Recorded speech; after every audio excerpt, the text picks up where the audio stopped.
Hello and welcome to Girl Awakening YouTube. I'm Jaali Hendy. And I'm Amanda Parker.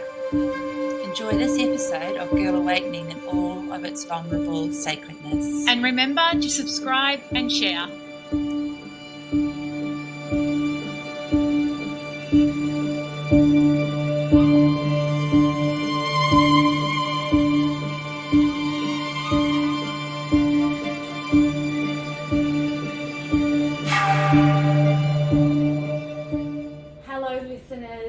Welcome to Girl Awakening episode 7.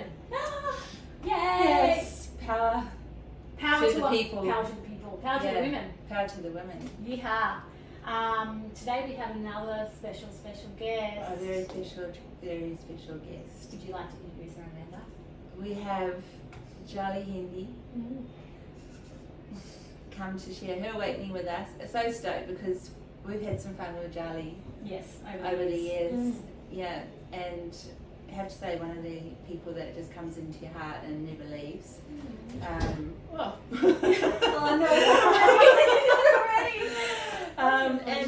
full admiration to you for coming in and just being with us in this space where, you know, we share and talk a lot about everything that is part of the awakening process and whatever that may be. For the individual. So Jaali also happens to be Jo, co-birther of Girl Awakening's daughter. Yes. Yes. She is, so it's very even more special. It is. It's very special. She's my darling, my girl, my sidekick, my everything. Yeah. Yeah. So we had Chrissy on. Chrissy was our first ever, which is my bonus daughter, and then Jaali is Trevor and my daughter. She's 19 and going on 35. 1,055. A wise one. Welcome, Jaali. Oh, thank you. I'm so happy to be here. Yeah, it's so nice to have you. Nice. I'm a bit nervous. Butterflies and stuff. It must be that red chair. It's a red chair. It's kind of big. It's like the red table, but we have the red chair. Yeah. It's the energy seat. Yeah. So the reason I asked Jaali is because although she's 19 and she's really only lived a short life so far, a big one, but a very big one, and you've had a lot of experience in that in so many areas. And me being mum, which I dropped that label a long time ago with our kids, but when the kids were growing up, just a little side note is that Trevor and I always had safe time with our kids. So safe time was if the kids were having any difficulties around anything, we allowed them space to say whatever they wanted, and that also was open to swearing as much as they needed and any word they wished. And if it was about us, we were never allowed to give any feedback or input. We had to zip it, and then that safe time was almost like time capsuled away and was never spoken about again. Yeah, just to get it off the chest. Yeah, really. So Jaali, I'm allowing you safe time today. Thank God. I haven't had safe time since I was 12. It's constant safe time moment. But a beautiful way as parents to allow your kids to be able to freely speak about anything. And when we say anything, we mean anything. It could have been around, I don't know, boyfriends, girlfriends, us as parenting, the way we parented, them at school, or even if they just had stuff on their chest, it was just about them being able to get it off and us not having any judgment or any view on it. We just wanted to call Sally from math class a bitch. Yes, that was fine. It was free to.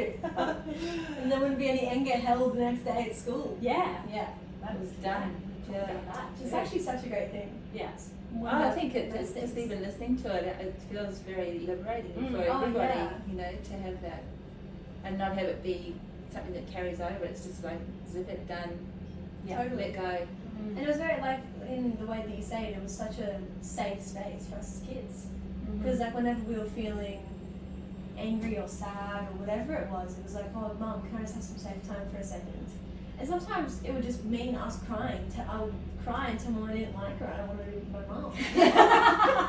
And sometimes it would be me yelling about how much I hate my brother.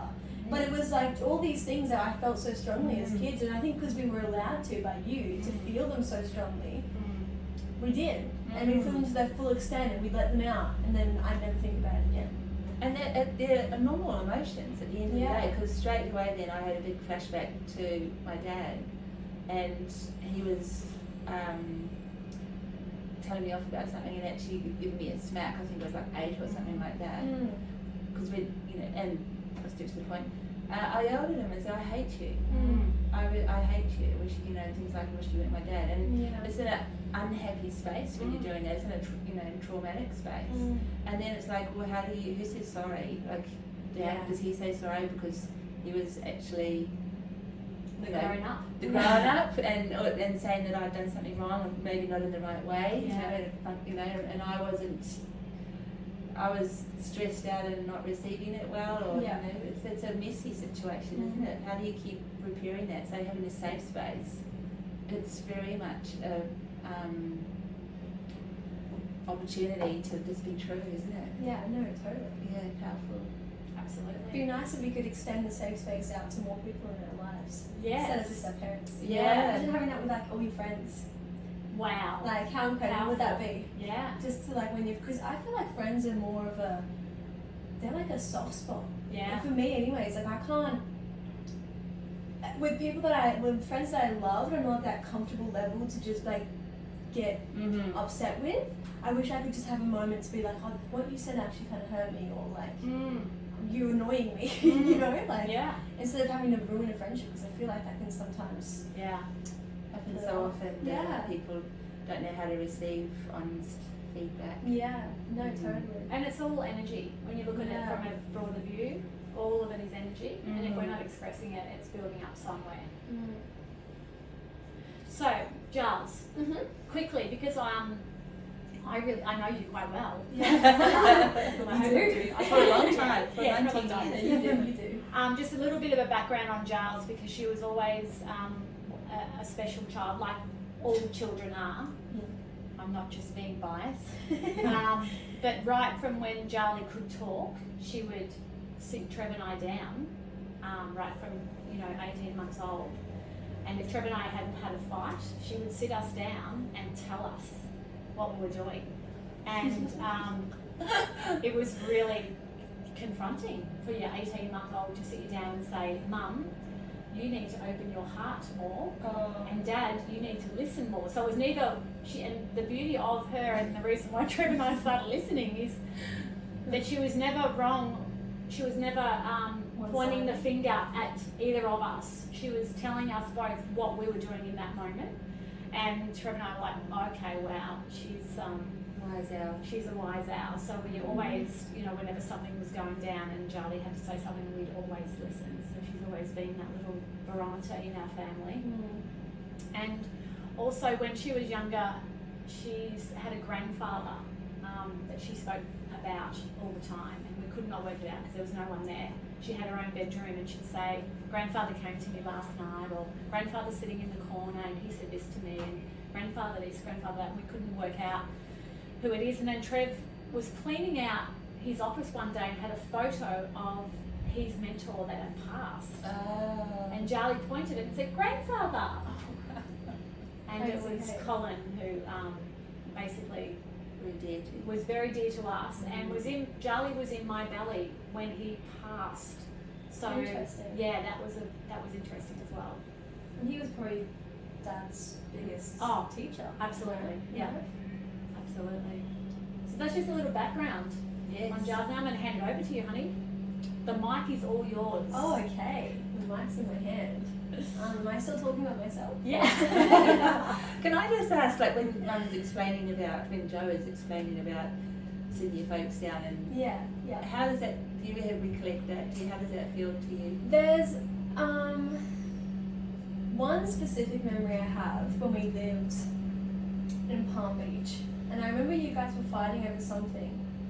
I think it was right after we did like a green diet together where we just drank celery juice and avocado. Yeah. Right. So obviously when you start detoxing your body in that way, a lot of energy comes up. You just start a detox, some shit comes up. Yeah. And I think it was just And after out. that. Oh yeah, it comes out in and out. And I think just after that, you guys were fighting about something. And I remember sitting on the couch with Dad sitting on the table and you sitting on the couch next to me, and crying my eyes out to you guys because I could feel how much pain you were both in from that. And I, like, growing up, my biggest fear, and it's still my biggest fear to this day, is Mum and Dad breaking up. And I don't know why. I'm not sure exactly what it is. I think because it wasn't like when you and Dad weren't together, I was still happy. I never had like, oh, I wish they were back together. Like, I didn't understand it. Yeah. But as soon as you were back together and I felt that love of my connected family back, and living with both of my brothers all the time and seeing my parents all the time instead of having to have this split up time, I never wanted to lose that again. So I was always feeling into it, whether I knew it or not, whether I was conscious of it or not. Whenever they were upset or fighting, I was always feeling into it. Yeah. Which is a big thing, big space to feel into, isn't it? Other people's emotions, and then also how you feel about their emotions. Yeah, and I think a lot of kids do. Sadly, I think a lot of kids do feel it, but they don't communicate it. I think all kids. All kids, yeah, absolutely. Well, when you think about it, like how it's kind of impossible for you to not have the connection to it, because your parents' connection and love or not love, whatever it was that they shared, is how you were created. Yes. So you are literally a creation of that feeling. Yes. So you would have a connection to it, you know? And actually, what you said about Jaali being in your belly when Colin passed, like this last week or so, a few conversations have come up about in utero experiences. Yes. And what carries over. yes. Yeah. Yeah. It's a funny one. And not only that, but even before that, what energy or trauma is held in the body, you know, for the mum, or they can be transmuted too. So yes. much, yeah. No, absolutely. So then to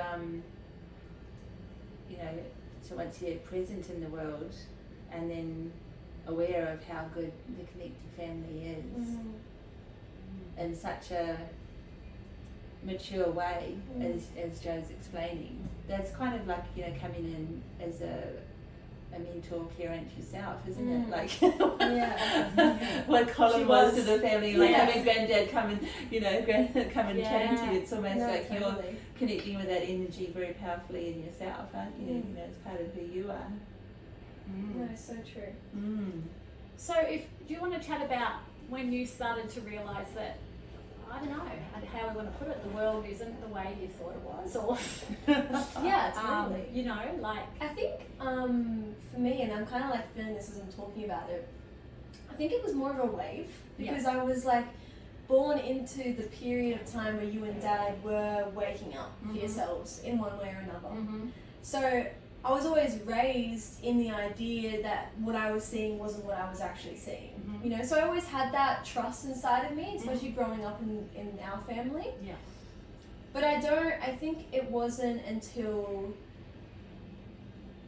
high school. It wasn't until high school. Grade 6, I guess, was probably, I was still a little bit too young, and I was enjoying being a kid to think too much of outside the materialistic. But it was when I was in year 7. Yeah, so when I went to high school for the first time, and I realised how much there was of a system, you know. Do you want to share with the viewers what that means? Like what? Well, in a literal sense, what I'm talking about now is, I would say, the educational system. Yeah. Especially because we all go through it. Like, everyone is brought up through this one little string pipe, or whatever you want to call it, and we're all kind of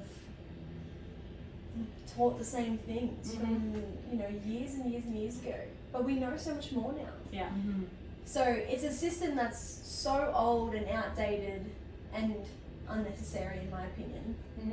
But coming into it when I was like this light little kid, I was so close to my family, you know, like I was such an innocent being in that sense. Like I just wanted to go and play and be a mermaid on the beach for 8 hours a day. And I didn't care if I did. I didn't care if I was there alone. I didn't care. I would talk to myself in the mirror for hours and be so entertained. Because I didn't need any of that shit, you know.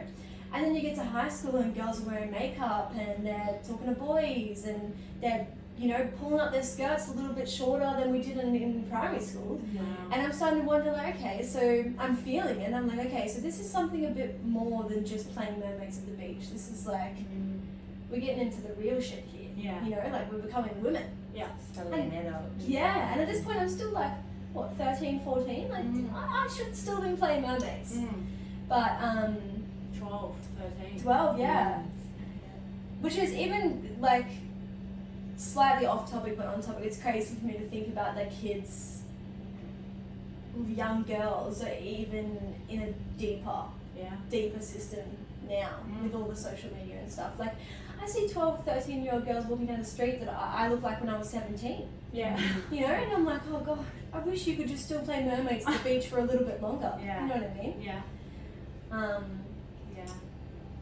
So I think the way I view that educational system is like, you ever heard that quote where it's like, you can't ask a goldfish and a monkey to climb a tree and say that the goldfish is stupid because it can't climb the tree? Because if you ask the monkey and the goldfish to swim a kilometre, who's going to win that race? It's like, that's how I would view the system. So we're all completely different. Oh, we're all so different. We all think different, we all love different things, but we're all graded on the same piece of paper. Like, it makes no sense. And then it's this big energy field of like coming out of school thinking you're dumb because you didn't pass their tests. But it's like, you're probably more intelligent than the people who did in some sense, you know, like you must be great at something else they're not teaching. That's beautiful. So it's like, even some of the smartest people in the world have always said, school, don't go to uni, don't listen in school, do whatever you want to do in your spare time and you'll become a genius, you know? So interesting. It's an interesting viewpoint because I know there'll be a lot of listeners that will be like, what? But this is Jaali's story, and it's the way that our family chose. So and we're not against anyone that goes to school either. We're for whatever works for you. So do you want to explain? Well, I think that was so right, by the way. I should have mentioned that as well. This is nothing against the system. If it works for you, it works for me. It didn't work for me. And that's okay. So we were talking about this earlier. A huge realization that I've had is that this parallel when I was going to high school in year 7. And Mum had this decision, which is so funny because at this time in our lives, we as a family had never heard of DMT or ayahuasca. Well, we didn't speak about it. I don't think Dad had heard about it, right? No. We'd heard about it, but it wasn't far from our reality. Totally, far from the reality. And Mum had gone into all this research about it in Peru, and she wanted to go and do a traditional ayahuasca ceremony in Peru. And I remember Dad flipping out. How funny is that? Dad was like, this is a drug, like, blah, blah, blah. Obviously just his energy feels a normal reaction. As you would, a normal reaction. But of course, ended up supporting her, and she went off to have a life-changing experience. One mother went and a different one came back, that's for sure. So while she was off in Peru, it was just me and Dad at home. And it's even funny thinking of this now, is that this is right when Chrissy was having heaps of issues with her ex-fiance. And she was having huge realizations in her relationship that she felt, like trapped and whatever else. And I'm not going to get into her story, I'm sure she spoke about it. But that was all happening at the same time. And I was going into high school, and I specifically remember this one day where I was sitting in my favorite teacher's class, like my favorite teacher. I love this woman, and she was one of the best things about high school. Like, I loved her. And I remember sitting there, and she asked us a question, and one of the quieter kids, the kids that just didn't really talk much, and that's okay. Like, there's a lot of them in school, and he just was kept to himself. He raised his hand and answered it, and it was the first time I'd ever heard this boy answer a question. And I remember being proud of him. Yeah. Like having that feeling like, yes! Like, put your goddamn hand on answer that question. You know stuff. Yeah, that's it. I was so proud of him because Yeah. I had never heard him even speak.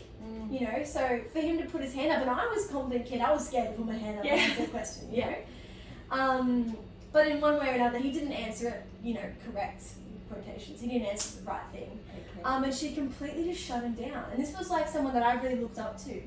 Completely shut him down, and not as much in like a verbal "you're wrong," but in a real energetical, like, made him feel stupid. And I remember watching him for like 2 weeks after that. He never raised his hand again. He never spoke. So sad, isn't it? So sad. And I remember like I went home that day and it really affected me. Yeah. And I wasn't sure why. I wasn't sure why at that point, because it's like I'm still 12, 13, like why has this taken me out so much? And I went stand-up paddleboarding with Chrissy and Dad that afternoon. And I remember laying down and I was, because at this point in my life too, me and Dad used to have daddy-daughter time every day. And for hours we would just talk. Talk from when I was at a really young age. We would talk about anything that I was feeling. And it was definitely one of the best parts of my childhood. And I forget about it a lot. But we had one of those moments. Sorry, I just keep going with different... No, it's awesome. perfect. It's perfect. Yeah, it's really beautiful. So I had this chat with him and I was feeling into it, and I realised that for the first time in my life I felt the system. And I saw it happen in front of me, like shutting someone down for not having the same opinion as you know, or not having the right answer, when in fact he was just trying to figure it out, you know. And I realised, and seeing it, I was kind of like having this huge vision of like how it unfolds and how we grow into it. And it's like, we stop trying. We stop trying eventually, and he stopped trying because you don't want to be wrong. You know, and it's almost more comfortable to not try and to not be wrong than to try and maybe possibly fail. You know, there's comfort in that for people. And we're taught to feel comfortable in that, from that system of like tick and cross and yes and no and false and true. And I felt it. And oh God, that's such a bizarre feeling at such a young age, to look at your school, which everyone goes to, and look at your favourite teacher that you look up to and think, okay, this is a little bit like fucks. Obviously in my 12-year-old world's head I would have thought about it differently, but like now it's like, this is a bit cooked. I don't think this is what I want to be a part of. I don't think this is what I want to grow through. And obviously, Mum, like you would have been having your own huge realization across the other side. We might having realizations around systems. The light bulbs are going off everywhere. Oh my God. So I think that's such an interesting parallel. Absolutely.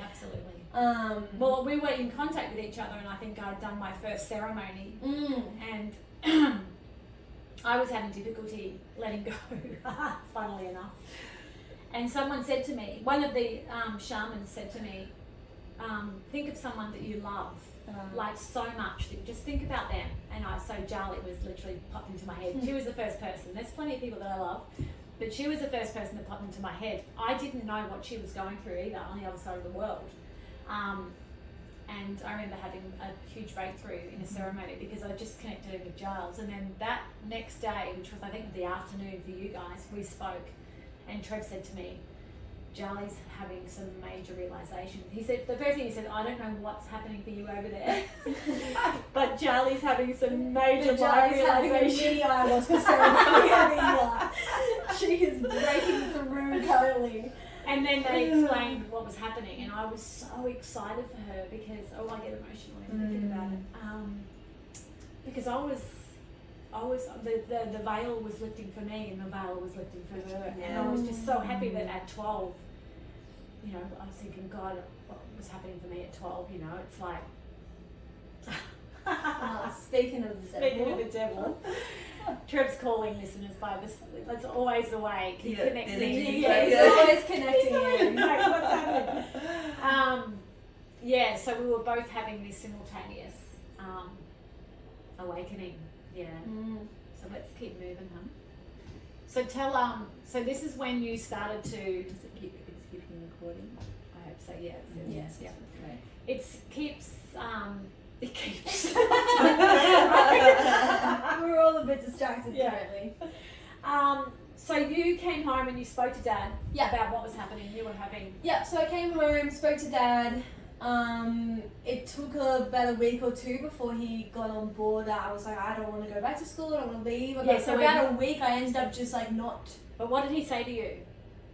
He said you need to write a list of pros and cons, didn't he? Yes, Yeah. that's right, he did. He asked me to write a list of pros and cons. And I wrote, I think the main con I can think of was friends. I didn't want to leave my friends. Yeah. I didn't want to leave the social aspect of it. I was scared. I didn't want to be the weird kid that left school and got homeschooled. Yeah. Which, funnily enough, now looking back, is probably one of the coolest things about me. Wow. Like, whenever I tell people I'm like, I was unschooled, I was homeschooled, they're like, oh my god, that's so sick. I'm like, yeah, I know, right? So you have to talk about that because the other thing was that Trev said, you know, she had to go and research what homeschooling was, Yeah. or find ways that that you felt were going to work for you. Totally. Yeah. So what did you find when you So went? I looked into a lot, because originally it wasn't just I want to be homeschooled. It was I don't want wanna be at something school. different, I want you know. to be So like I looked into a lot of schools that had different curriculums. So they didn't go off the standard educational system, and they went for like a more, you know, modern kind of idea. Which still now is like such an incredible thing. If you want to get out of school, and but you don't have the time, or no one has the time to teach you. Definitely look into these more modern style schools because it's incredible what they do. Yeah. It's just a lot of money, and we couldn't afford it at Yeah. that point, so it was alright, homeschooling it is. I looked more into it, and I found a like curriculum called unschooling, Oh, great. which is basically a curriculum that has no curriculum, Yeah. and you follow a basic structure of like pretty much maths and English Yeah. for where you're at. So whatever grade you're in, you've got to do the maths and English for that grade. And you can do literally anything else you want. And you can, from any point or any, sorry, pardon me. Yeah, anything. So like sports, So or what music, or yeah, what it sort of is, thing. it's called, it literally is called unschooling, and so you take the child from the school system and you do nothing with them for 10 weeks. Wow. And they say that gets them out of the mindset of the 9 to 3 aspect of schooling. Because I forgot about that. that's another part of the system. So you withdraw them from school and then you do nothing for 10 weeks. So you basically allow them to get back into that childlike play where they get up and they do what they like to do. So it's more getting them from the head back into the heart space, because we lose touch of the heart space and go into the head space when we go into that system. That's just my view and the unschooling view. So we took Giles out for the first 10 weeks, she did nothing, and then we found a little teacher. Yes. Kel, Yeah. beautiful Kel King. Sorry Yes. to name you on the other podcast. best part of the homeschooling. She was incredible. So what did you do? So pretty much we focused mainly on things that I wanted to do, what I was interested in. So I was really interested in the solar system and astronomy and astrology and cooking. We started a cooking YouTube channel, which is so fantastic. funny. I'm going to go back and look at that now because I heard Yeah. We'll put the link in there. Yeah. I think it was like Hendy cooking or something like that. Handy cooking school or Hendy something like cooking school, something funny. And she would feel like, oh my god, the best woman ever for where I was at. She would film and edit all of the videos for me and post them on YouTube for me and buy me the ingredients and give me recipes. Like, an She was absolute incredible. angel. Be very creative. Oh yeah, she just gave me the space to be creative and almost in a way be weird, you know, like, yeah, she was beautiful. I love Kelly. So yeah, I did that, and you know what? That we didn't do that for a very long amount of time because we ended up traveling. Yes. We went to, was it America we went to when that ended? Yep. Yeah, so I worked with Kel as she was my teacher for 10 weeks, I'd say, maybe? Something like that. Something like that, 8 to 10 weeks. Then we went to America, and so many people have said to me, and I say this now, is that you learn so much more getting out of the desk and just walking around and doing different things and traveling than you ever would just sitting on a laptop. And it depends, like if you want to learn something about one subject, yeah, of course, sit at that desk and read and learn and write, because that's such a beautiful thing, and I want to take away from that, because learning in that way, in that sense, is an amazing part of being human, you know. But well, you created your own website, and you created the blog, which you wrote some oh my god, amazing... the blog! How funny is this? I feel like that's what I'm saying about my memory. Some of this stuff is just going into the iCloud drive. I don't know what's happening. I'm having the core memories out of Inside Out. Yeah. Yeah, I started a blog. Oh my god, the blog. Oh, that was blog. really amazing, I'm because you were proud like of that. expressing yourself. I wrote a book. I wrote a book. I forgot about that. Which is pretty had like epic. 14 chapters. Wow, that's no small book. I had a great little book. I love that. You started to learn Italian. I did it. Took Italian for 7 years. Can't remember a lick of it. I took up so many things. What else?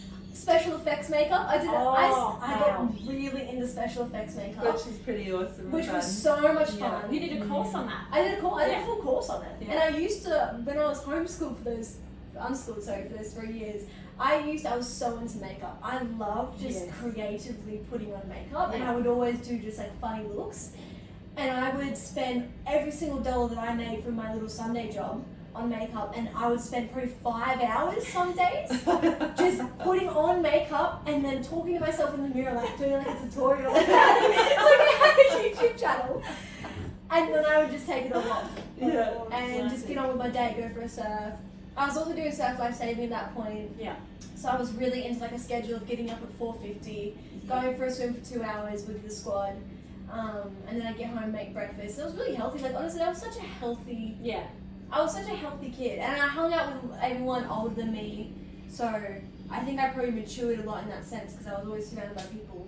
Sounds like you're very older. self-motivated as well, Yeah. to explore things and to follow what you're interested in Totally. to a great depth, not just kind of be skimming across. Exactly, and I think that's what exactly unschooling is about. You know, that's why you get taken out for 10 weeks, because you have to learn to find the things inside of you that you want to explore and you want to know. And then once you find those things, it's not like anyone has to tell you, I'll go and learn it, or go and research it. You want to. If you want to know. Like I spent so much time just learning things and writing things down, like Hollywood and like the Illuminati and all that kind of stuff. Like I got so into it for a period of time there, and American politics. So many random things. Like, oh my god, the 18, 19 election? 16? Yeah. 16, And then 2020, got right on into all of that. Remember the speech you wrote? Oh my god. We're back at school Okay, now. so we've skipped a point. Let's move We'll move on from unschooling. So just before you do, because the thing about in the olden days, before we had mobile phones and things like this, people had time to, we wrote letters. Yeah. We spent time doing things, and what you're explaining about that time of unschooling, it sounds like such a beautiful period of space, just to explore things that you're interested in and actually go through with them, rather than having to, no, that time's up, you've got to move on to the next thing now, keep it's also structured, isn't it? Not being in that flow of exploring and learning and what that creative capacity moment was, like whether it was cooking or writing. Yeah, no, exactly. Yeah. That's so true. She wasn't bounded by anything. No, and there was so much freedom, which is such a beautiful thing at a young age. Yeah. And that's why it's so important to take away a little bit of structure. Obviously, structure is great for a kid because we need to learn structure, but I think with being in school, it's all structure. It's all square edges and shapes. There's no just squiggly lines everywhere. There's no just do what you want. Yeah. Which is so important to figuring out who you actually are. You know. Yeah. Absolutely. So, let's jump in there. Oh god, this is where it gets deep. So 3 years have gone by. 3 years have gone by. Incredible. Finding myself. Still in a lot of innocence. Like I remember at this point, I think I probably smoked weed like once. Mm-hmm. I think I probably secretly drank a beer Yep. and stolen a beer from the Esky Aussies, maybe Yep. once. Yep. But I felt super guilty about it. I Yeah. felt guilty about that for about 2 months. And I wouldn't look mum and dad in the eyes, right? So I'm still in a very, like, I always told the truth. Yes. Very connected to mum and dad. Just myself. I was just Yeah. myself. Yeah. Yeah. Beautiful. And I remember we came back from a trip once. I think when we came back from Bali. I don't remember. I think it was me and mum. We came back from a trip, and a friend from primary school messaged me and said, "Hey, like I haven't seen you in so long. Let's catch up. Let's go do something. My friend's having a party or something like that." It was just like people hanging out at the park. And I was like, okay, I'll go hang out. Like, I haven't seen these people in ages. At this point, I pretty much had one best friend, one friend, and everyone else was just like my brother's friends that I hung out with. Anyways. Lucky them. Yeah. So I went to this thing, and I remember it's actually so funny. I met a boy, and at this point, there wasn't any boys in my life. Like, there was crushes on people that would probably never look at me twice because they were about 7 years older than me. Yeah. But there wasn't any boys, and I was like, well, I think I was 15 Yeah. this time. And there was this boy, and he was interested in me, and he thought I was cute, and I was like running around, trying to kiss this boy the whole night. Impressed. And he went to the school that the friend that invited me to went to. And after that, I went home that night, and I think maybe I had like one UDL or something like that. Like, I was still keeping it chill. I went home that night. I remember laying in bed thinking, I'm missing out. I'm missing out on being a teenager.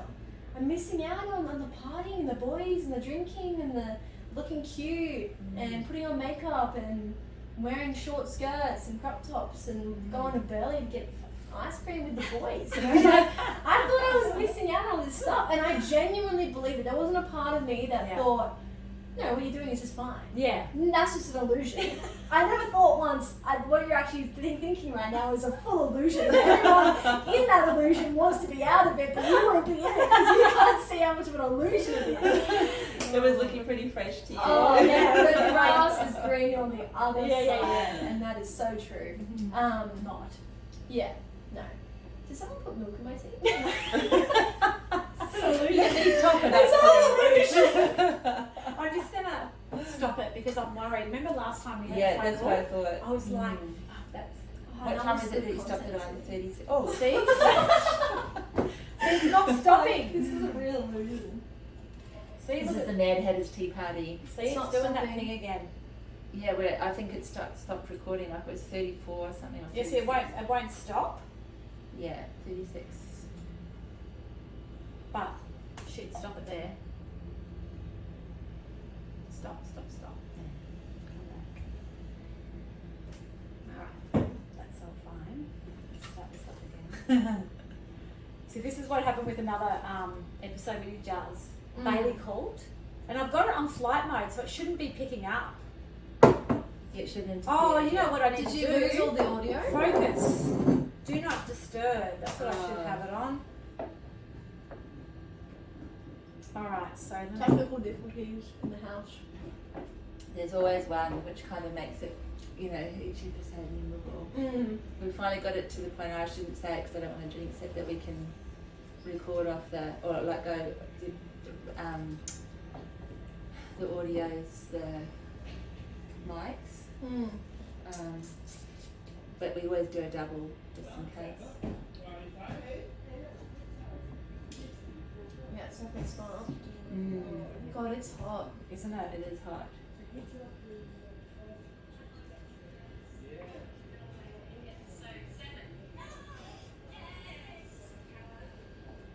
Alright, so there's something there. Well, let's The restart. whole thing's on there If we anyway. start again Yeah. now, we've got, we don't have to worry about the, we'll have Time. yeah. Yeah. No, absolutely. It's perfect. So where up to you going? Are we Charlie's on? missing it. Charlie's in FOMO land. I'm in FOMO land. Mhm. Experiencing my first ounce of FOMO. How fun.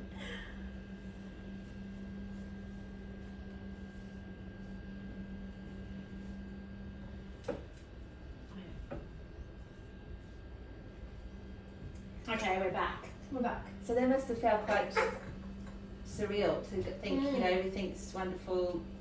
One afternoon with friends, and realise that there's a whole aspect of life that you're missing out that on. I'm missing out on. And that's right, that's exactly what it was, because I was surrounded, I always saw people drinking older than me, like I was in a surf club, you know, they have beers on the weekends and they celebrate after races. I was always around it, but I never had a sense of wanting to be a part of it. I always just thought that's what they do. And maybe I'll do it when I'm older. But then being a part of it fully and people including me in it made me want it. Do you know what I mean? Yes. And they were people my age. Yes. So it was people that I felt like were on my level, and didn't intimidate me like the older kids did. You know what I mean? So anyways, after that, come home, next day, mum and dad, sitting down, I want to go back to school. Become an advert of unschooling. Yes. We've just been My heart just advertising fell out how of great unschooling is. Yeah. And I'm just like, you know what? I want to go back right in this shitty part of high school. Yeah, exactly. Year 9. Year 10. Year 10, 11, 12. Yeah. Back Big in there. times. Oh my god. I was freaking out. I remember the first thing I said to Jazz is why, and she said, "Well, I want to do a formal. I want to go back and hang out with some friends, and I want to experience life." And I was like, "Okay." And that was part of the reflecting back, the cons for leaving, wasn't it? When you were 12, those are the things you didn't want to give up. So it's kind of they're the things that drew you back in again, isn't it? No, exactly. But I think, like, I'm going to be completely honest now, which I haven't been honest about, I don't think with anyone before, I was kind of bullshit. Oh. You think that we didn't know that? I was That's bullshit hilarious. because at that point, I was pretty much only going back for that point.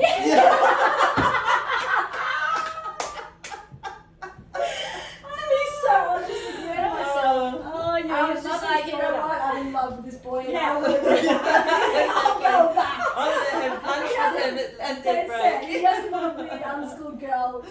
I'll go and put back on the uniform. Fucking get me.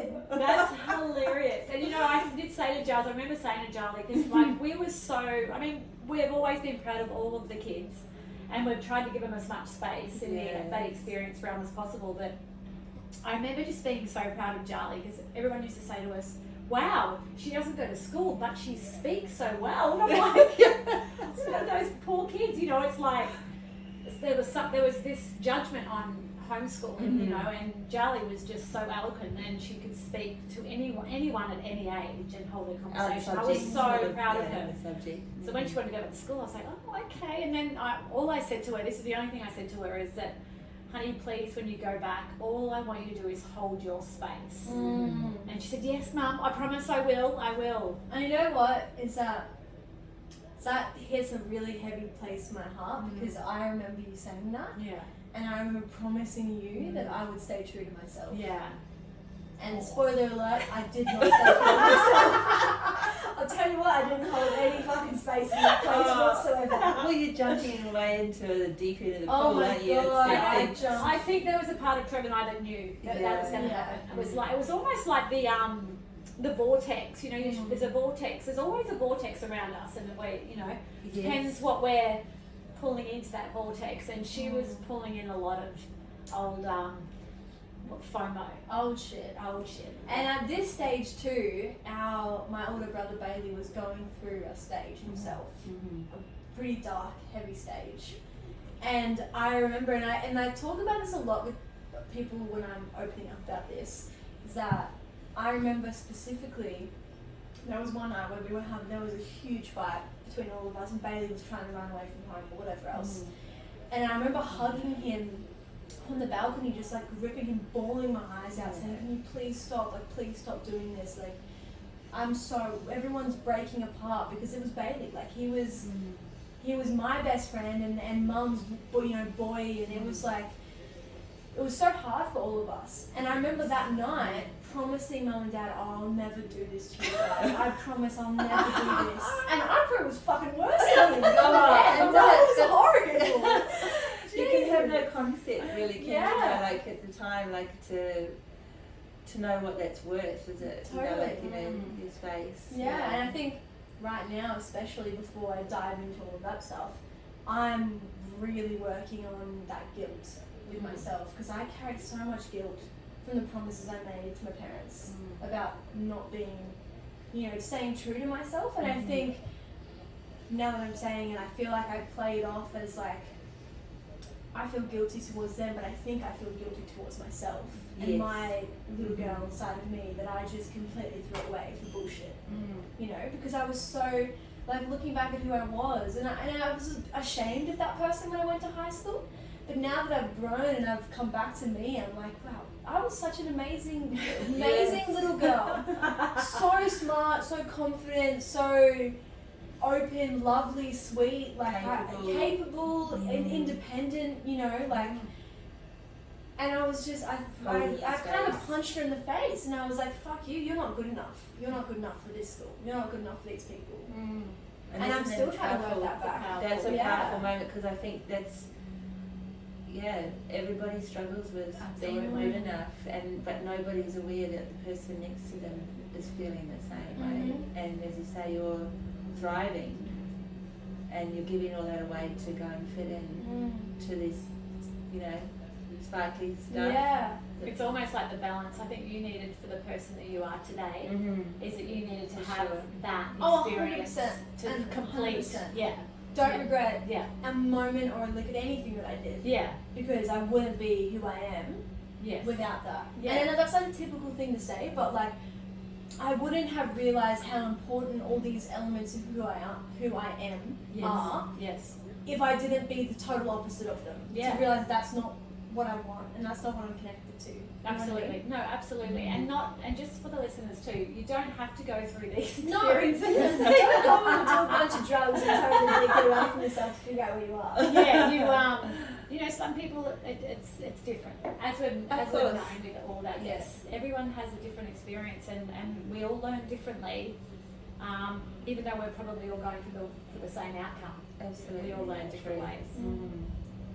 And, we all get lost in different ways to the point, don't we? Some people,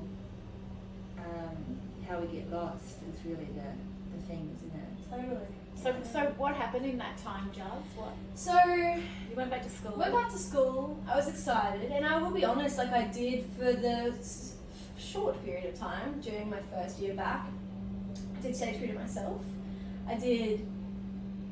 I was really excited to get back and learn and be a part of a learning system. And like I know that kind of contradicts what I said earlier, but obviously I thought I didn't mention the amazing positives of that learning system, which is being in a group mindset and learning with other people and having someone teach you about these things. Like that was something that I craved at that age, and because I was wanting to learn more things that I couldn't learn at home, or I wanted help with, or I wanted more support. It was great. And I love that. I love that side. And then I then my friend asked me to come over to her house. Same friend that invited me to the party. And that was, I can't exactly remember if that was like the first time that I actually had properly smoked weed or not. But crazy experience, getting high, and the whole world kind of feeling like it wasn't a part, and I was disassociating.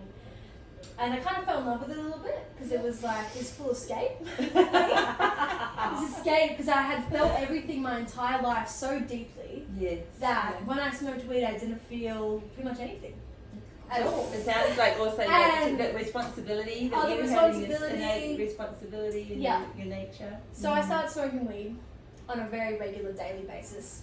Regular daily basis. I feel like Mom's going to learn a little bit more about this stage right now than she already knew. So I started hanging out with people that did the same thing as me, and escalated into more drugs and other stuff that was and sex and shit that meant nothing to who I actually was. And then it started not coming home. Then it started, like I wouldn't want to come home. I would stay at my friend's house. You were totally separating out. I was, because at this point, when I was coming into this like side of me that I was ashamed of, that I didn't realize I was so ashamed of. I didn't want the people who could actually see who I really was to be around me, and that was my family. Because they saw through all the bullshit, especially mum and dad. See, mum and dad were like these two different sides to it. They were kind of like good cop and bad cop, but in a real different way. Like, mum was like, because obviously mum had been through similar things in her childhood, she kind of understood in a way.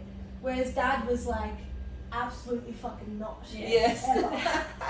Ever. As a little girl. And he is a little girl, and he would pull me up on it all the time. And we would have huge fights, and I was so, look, at this point, like, the further I got into it, I was so depressed. Like, I hate to use that word depressed, but I was just like down so fucking low in who I was, and so ashamed, and so much guilt, and so much separation from the people who truly cared about me and loved me. And it's not to say that the people I was hanging out with weren't good people, or they didn't love me. They were just stuck in their own cycle, their own lesson, their own trap, and they couldn't help me out. And these were the same friends that you were at primary school with?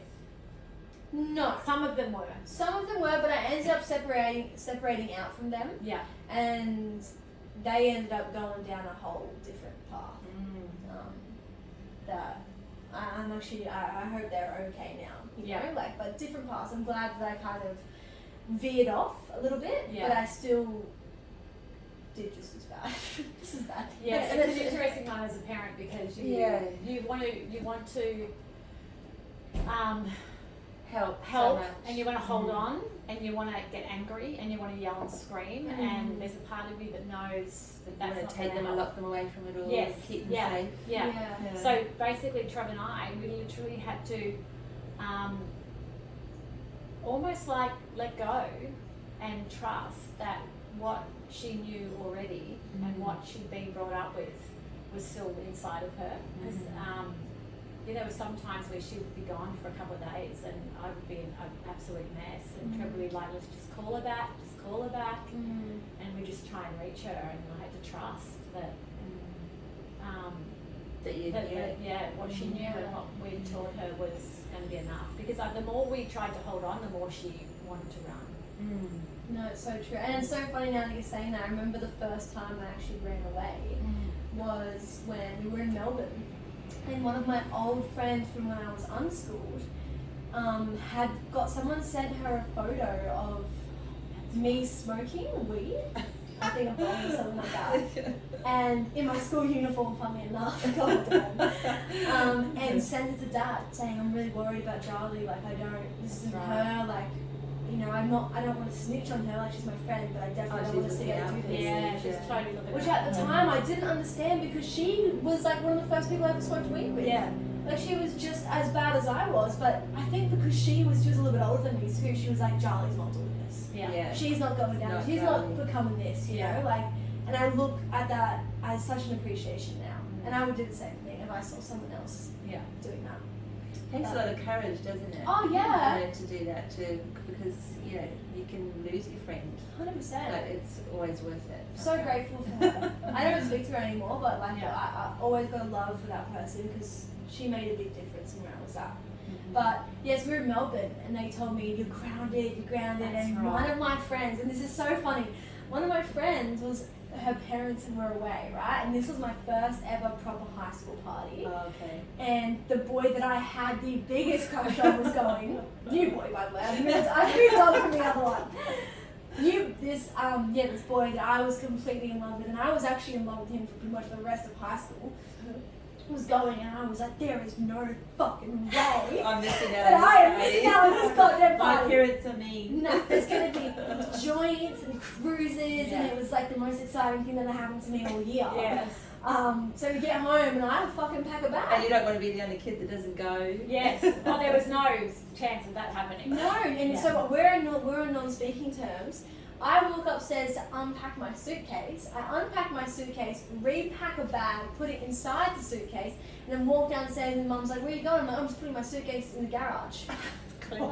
How bloody smart is that? There's a way to do anything. My intuition is going, keep an eye on it. Yeah, exactly. Whatever this thing does, the suitcase in the head. Be careful. Which is why why you even asked in the first Yeah, place. exactly. I'm Something's telling me Yeah. she's doing something wrong here. So yeah, I put the suitcase downstairs, grabbed the bag out of it, and run out the door down the street. With no, and I mean, I would like to hear, because I don't think we ever spoke about this properly. I would like to hear about how did you find out that I was gone? What was that like for you? Oh, it was terrifying. Yeah. Yeah, no, it was. I think it's more. Even looking back hindsight now, it's like I don't know what hurts more: the fact that you've had this this daughter who's everything, and maybe that whole pedestal thing that we've been talking about, and then her not even talking to you. Like it's like, well, straight away it's like, what have I done wrong? What have I done? What have I done? What have I done? We're a good parent. You question everything. And then lucky I've got Trev, who's just so, he holds a really good space. So while I'm losing it, literally losing it, he's there just saying, honey, just hold the space for her to come back, or hold the space for her to be safe. And so I would literally just be like that. I would just like, angels, guides, please just take care of my daughter. Just look after her. Whatever she's doing, just please look after her. And he was always so, it's okay, honey. She's got people around her that are looking after her, and it would just calm me down. And then it was just a waiting game. Because and then I started, and then when I calmed down, I noticed that I would be more tuned in to my intuition. And sometimes I could just call another mother, not even knowing, and the mother would say, yeah, she's here, or yeah, she's with my daughter, and I just knew, and I was like, okay, at least I know where she is and who she's with. Yeah, and that's, I think, a big thing for a parent to kind of feel into that space of what is going to be the best outcome here. Yeah, because you really don't know what you really don't know what to do. To be honest, as a parent, and I'm sure most parents listening would relate. And have tried different things. You try different aspects of things to get through this time and to keep the relationship open, because that you don't want to close that off. And having the communication and things, because that's the hardest thing I think to lose, is that feeling of connection with your child. That probably hurts the most, I think. Yeah. And I think on probably the child's perspective of things, it was like, I feel like I've learnt so much and I know so much, so why are you still treating me like I'm a fucking child? Yeah. Yes. That's how I felt. Yeah. And so absolutely. It was hard for me to realise that because I was neglecting my child so much inside, I was like, why aren't you neglecting her too? Why aren't just go along with me, Mum? Why aren't you neglecting her? Because I've actually I've left her behind. I left her behind. I'm an adult now. Meanwhile, I had no fucking idea what I was doing, and I was definitely not an adult. But yeah, so that continued, that cycle of mum and dad not letting me do what I want to do, and fuck it, I'll run away. Fighting it. I'll run away. Oh, they'll steal something off me. I know where they hide everything. Like I was too good at what I did. That's a bad thing. They could tell us to a different They use. couldn't hide anything from me. They couldn't, like, if I didn't want them to see something, they wouldn't see it. I was pretty good at that, which I think is why I got so deep and dark down the wrong rabbit hole. And it wasn't until, well, to be honest, as I got further and deeper into it, I had a lot of friends that were beaten up or stabbed, some that were killed, like that. I realised, okay, maybe this isn't for me, like, and not that it's for anyone, but I was like, I don't think I want to be putting my energy into this, because in some way or another, I'm putting the energy towards these kids getting hurt, by being a part of it. Just by being friends with someone who was friends with someone who was friends with someone, I'm being a part of it, and I didn't want that. And so I started to kind of come out of it and be like, oh, alright, but I was still balls deep. Balls deep. And it wasn't until I met my first boyfriend. And which is crazy, because I remember always thinking, like, I always felt like he kind of saved my life a little bit, because he did, in a way. Because he was just like this beautiful, gentle boy who was everything that I was when I was younger. And he was true to that. He was so true to himself. And yeah, I fell so in love with him. And he brought me back to my family. You know, I got close to my family again, got close to my parents, my brothers, with people that actually cared about me, and close to myself. And it was really eye-opening. And that's a beautiful And thing to feel. heart-opening. Yeah, and heart-opening. And I felt this love. It was like feeling love for the first time, all over again. And it was incredible. It was such a great experience and such a beautiful love to have.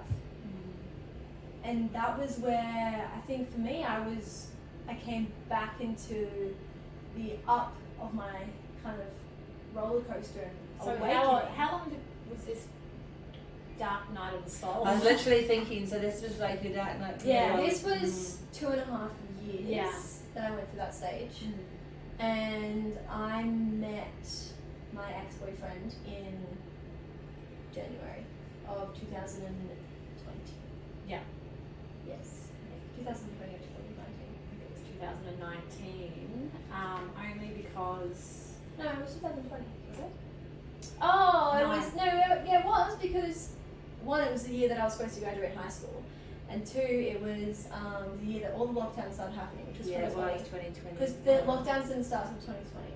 March 2020. Yeah, because I remember that specifically being when I was with him. That was a big year to have full of lockdowns. Yeah, as you say, like your final year. Yeah. So, would you say that would be like an awakening time? 100%. Like That was the biggest one for me. Because, and it's funny how much it coincides with the universe, because we were having a full global wake up. Yeah. Right in 2020 was like one of the biggest global wake ups. So much. Biggest one of my lifetime anyways, of this 3D to 5D coming in, this COVID, you know, we're not going to get into the COVID, not today, but huge for me. And I think now that I'm talking about it, I always gave him the recognition for that, and I think, great, held my hand, brought me out of the water for sure, but it was all me. It was like my younger self sent him as a little guardian angel to come and help. yeah. You know, And you saw something of yourself in him, obviously. Yeah. That, you know, that's big through part of yourself. myself, the playful side of me that I But you completely left that old wall behind. Like Completely. you just stopped school right then and there. it was like boom, came back to realize, okay, what do I want from life? I don't want to be a teacher, I don't want to be a scientist, I don't want this, I want to travel the world, it's what I've always wanted to do. I just want to travel. How do I travel? Okay, casual jobs. What's a casual job? Hospitality. Okay, I'm just going to work in hospitality. Why would I not just leave school and get some experience going so I can start traveling as soon as possible? So that's exactly what I did. Yeah, so you left, I think she left school in... I left in February 2020. Yeah, but remember you decided in November, before all of the COVID stuff even was coming because about. I didn't even think about it until after I met my ex-boyfriend. Keep going to say his name, but I don't want to say his name. I can feel that, I can feel that. Let's call him Bob. Oh, Stephen. Beautiful Stephen. Steve-o. Yeah, so now you've completely left that old world behind, and you're now with the Bob or Stephen, aka Stephen. Bobston. And we've actually moved house and everything at this stage too. Full full life upheaval. change. Yeah. And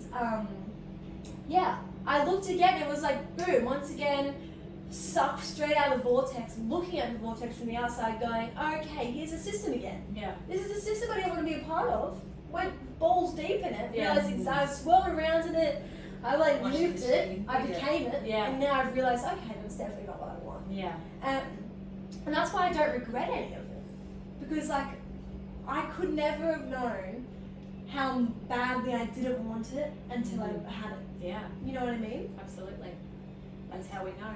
Yeah, experience Yeah. is, you know, as they say, you can't teach them. Yeah. If they need to go there themselves, they're going to go there themselves. No, exactly. And that doesn't always have to be the way. You don't have to dive deep into the vortex to figure out you don't want to be there. But Yeah. No, I think you needed to have that experience too, because you've learned a lot around manifesting and you know how powerful you guys are. You all are at Yeah. creating what you want, not what you don't want. Yeah, no, totally. And I think since 2020, I mean, we're coming into 2023 now, for me, since that has just been a never-ending week. Like every day is something new. Every time I think, the thing about, it's like, for me anyways, in my opinion, the thing about waking up and beginning your spiritual journey is once you start, it never ends. No. It never ends. No. There is no ending to this journey. No. And that's why I always kind of have like a little giggle to myself when a spiritual teacher or something thinks that they've reached the end line. It's like, well, then you're not there. Because there is no goddamn end line to this. You're just continuously learning and growing and falling and getting back in the vortex and getting out of the vortex. Like, it's so much forgiveness for yourself. And that's been the biggest thing for me, is that just letting go and forgiving myself for everything. Like, okay, maybe I lied. Okay, forgive yourself. That's okay. You lied. Yeah. You're only human sometimes, you know? Like, you can't be a celestial goddamn great being all the time. You can. Yeah. But sometimes you're the dibble dabble the devil, you know?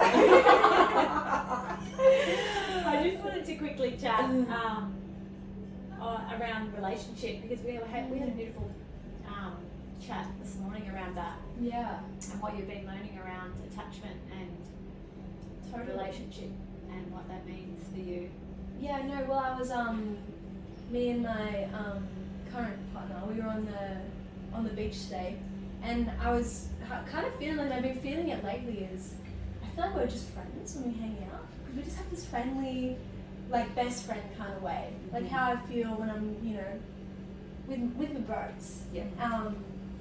And in my head I was like, is this wrong? Like, because in my past, experiences, it's always been overwhelming love, whereas this is like very calm. We're just, we're good in each other's good space. in each other's space, and it's so peaceful. And I remember I was saying to him, I was like, do you think it's weird that we kind of got like this, we seem more like friends, than lovers when we hang out? He was saying to me, I think like something he's been realizing in our relationship is that there's this whole stigma in the world that you have to become one person when you're in a relationship, and you have to be all over each other, you have to be obsessed, and you have to be this and that and this and that. It's like, don't do this and don't do this and rules don't do that, and regulations. don't talk to this person, and blah blah blah. But it's like there's something beautiful about this relationship I'm experiencing, and I can only talk for myself. I can't say anything's right or wrong. Is that it's like he's just himself and I'm just myself, and we're just enjoying being ourselves together. In this way where it's like I have no doubt of anything. Like with him, it's like if I want to go do something different, if he wants to go do something different, because we both love traveling, we're both pretty much world travelers, and we move around and we love that. But we have different passions in that sense. So I don't have any fear around having to do my own thing, and I think that has brought me so much peace recently. Well, to have that connection and wanting to be in each other's space and enjoying being in each other's space without losing yourself. Yeah, that's what I was going to. My sovereignty just came to mind. Yes. So I think that's the new way that we're moving into, and even in the form of relationship, it's about, because I know that even with Trev, he's doing his thing, I'm doing my thing. And the more that I delve into the things that I love doing, the more I love him. No, exactly. And it's not about attachment or anything. It's because I'm fulfilling my love in myself, and I'm loving what I'm doing, and I'm getting so much joy out of it, and I'm filling my cup, and I just have so much love for him. I look at him and just, I'm like, oh, this is so cool, and he's doing his things, and oh my god, that was exactly the point that I needed to figure out for myself. Because I'm sitting here like lately going, oh, he's doing really well for himself, and even because we had to do long distance for a bit because he worked in the film industry, and I was back here because I had like 4 jobs. I was working in one restaurant, working at 3 other ones, just working little bum off, which is what I love to do, and so does he. And we were both killing it. Like, we were calling each other at the end of the day when we'd speak. And I'd be like, oh my god, this happened today. He's like, oh my god, this happened promoted. I'd be like, I know I got promoted. And it was like there was no worry. There was so much love because we were loving and fulfilling ourselves. yeah. And now coming into this, I think that's why I don't have fear whether it's going to work out or not, or whether he's the one, or whether whatever. Because it's like, if I just continue filling myself up, filling my cup, loving him and loving where he's at and loving myself, and there's no expectation on myself or on him, then whatever happens, I'm exactly where I need to be. Yeah. And there's no doubt in my mind that I won't be. Because the more I work on this myself and love myself and be there for me and that little girl inside of me, it's like everything else just falls into place. I don't have to think about one other thing than looking after me. Yeah. You know, and not in like this, not in a selfish way, not in No, like a, yeah, because not they're don't care. still cooking each other meals or this or Yeah, that. exactly. Or say, let's go for a walk together, let's hang out. You know, it's like the desire to be in each other's company Exactly. is there, but exactly the meaningfulness behind that is Well, so it's much more, deeper. It feels like it's more like authentic. That's the word I'm Authentic, looking exactly. for. It's like you're not There's no trying. performing either. No. You're not having to perform or what would they like me to be like so that they will like me more. Yes. Exactly. It's not like that at all. I think that's, and this is the first time I've ever experienced it. And it's almost bizarre because I'm like, it's so healthy. I feel like I should start a fight. Like, what has he done today? Did he pick up your shit off the floor? I need something to like, because it's like, it's too good to be true. Well, that's You what know? happens, you know, when you start, this is what I'm realising, is when you actually start to look after you, and you see it all the time, you know, love yourself first, look after yourself, you know, it's all about that. But what's happening is, when you do that naturally, and other people are doing it too, those things that you usually focus on, that would piss you off, suddenly disappear. And you don't, you know, and it's definitely all about self. It's not, you know, anything that's going on.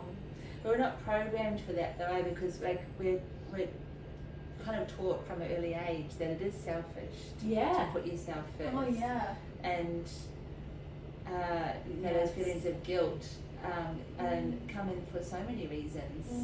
And the hardest emotions to shake, they sit with you Totally. for a lifetime. You There's know, no they're there's no terrible. real balance, is there, No. in today's society? Because it's like, you're either too shy and not confident enough and you need to love yourself more, or you love yourself too much and you need to stop. Absolutely. Yeah. It's like there's no in between of just like, I look after myself and I love myself and I don't beat myself up over shit I can't change every day. Yeah. Why am I getting hated for it? Yeah. Why am I a cocky prick for that? You Yeah. know, like, God, it's so, and it comes back to, I think, a lot of like women hating on women. Yes. It's like, it's such a horrible thing. It's so Considering, sad. and I think that's something I'm really proud of myself, is that I have gone through that whole like kind of looking down on women from my own insecurities. As soon as you come to realize like, oh shit, it's just my own insecurities, and whenever someone looks down on me, it's a mirror reflection of their insecurities. You just be there for everyone. Yes. It's like everyone's just got So their much insecure easier. sometimes. Yes. You know? Like, Everybody's got something going oh on. my god, it's Yeah. always a reflection.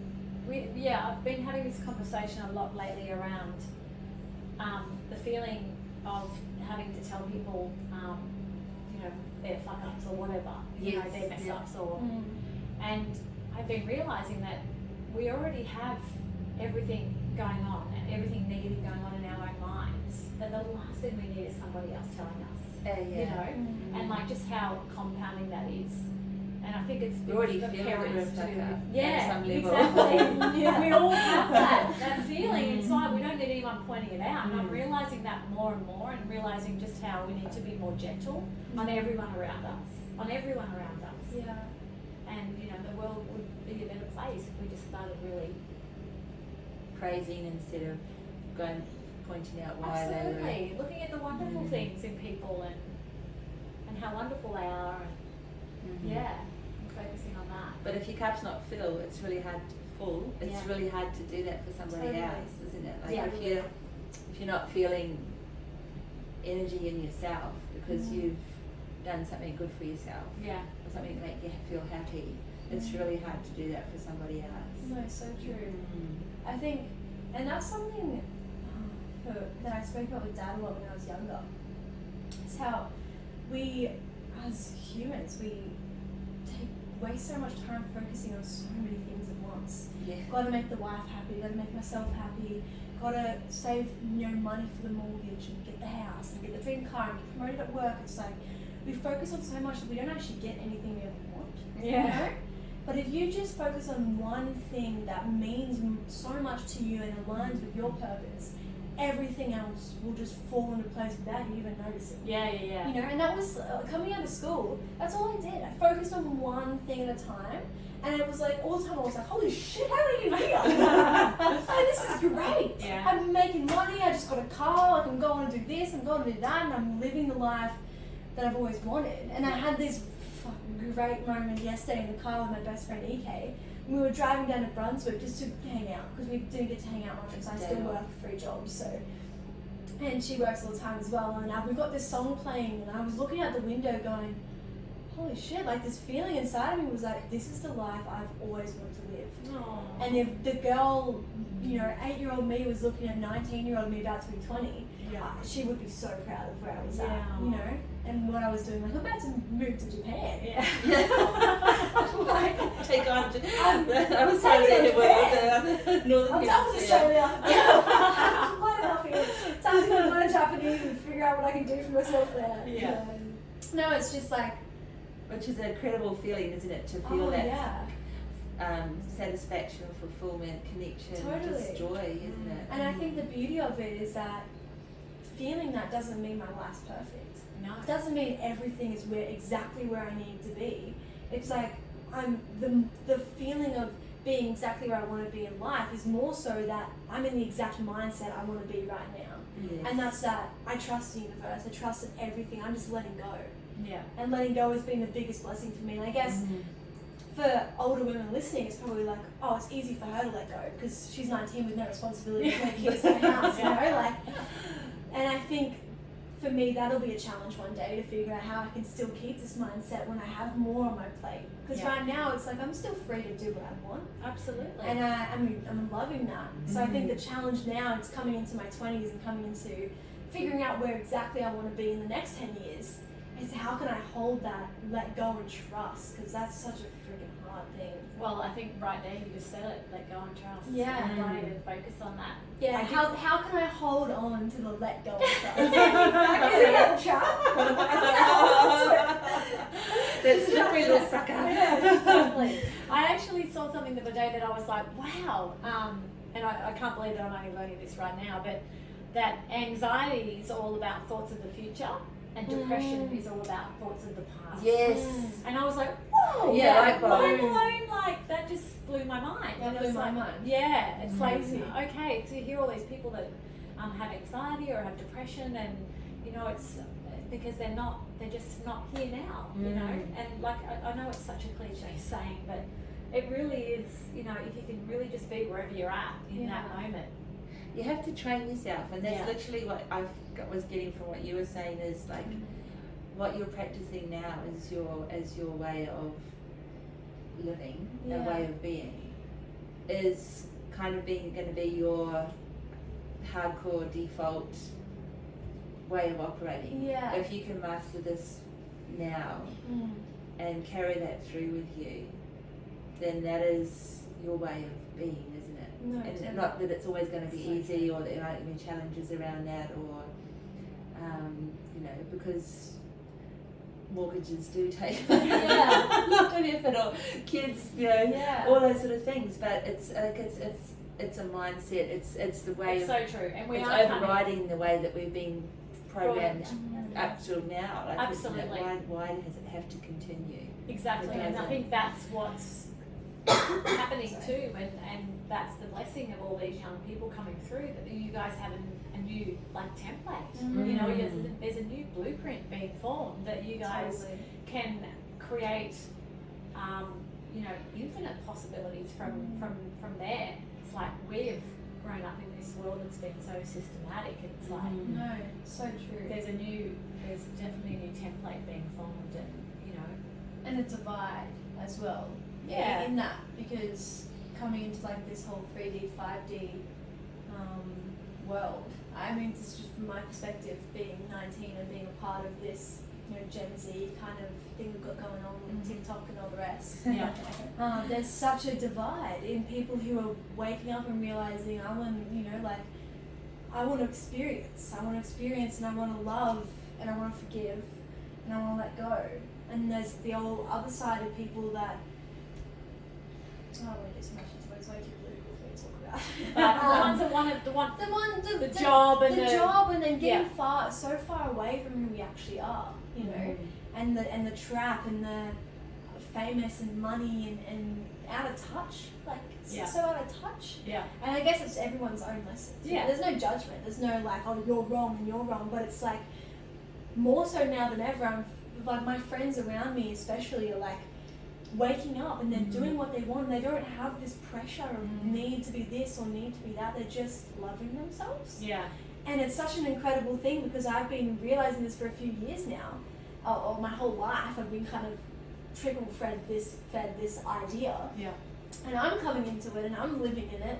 And now all these beautiful people around me are living in it. And it's like this whole energetical shift in the world, in my generation right now, is incredible. It's like, we're starseeds, right? So We're all starseeds. Well, they say everyone. yeah, In right. this lifetime is a starseed. Yeah. And sort of what I'm hearing too is like your motivation's different, isn't it? Like Yeah. it's the motivation that's one of the points of difference, and again that not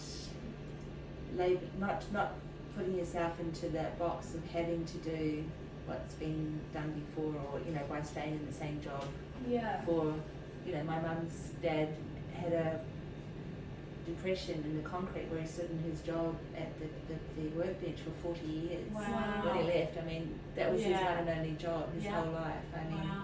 that's And not that the long way ago. it's been. I was going to say, that's the way it's been. That's the way it's been. Whereas Gen you Z work is the like, one job and then you retire, and then you travel around Australia, whatever it is.